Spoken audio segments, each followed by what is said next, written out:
Naghahanap ka ba ng stylus pen na napaka-reliable at universal na din, yung pwede sa iyong Android na gamit or pwede din sa iyong iPhone na gamit?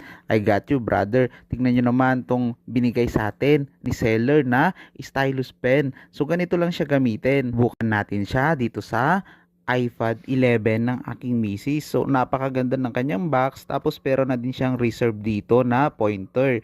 Tapos itatap nyo lang yung nasa itaas. Rechargeable na din pala ito. Tapos subukan natin dito sa may isang app. Ayan o, 'di ba?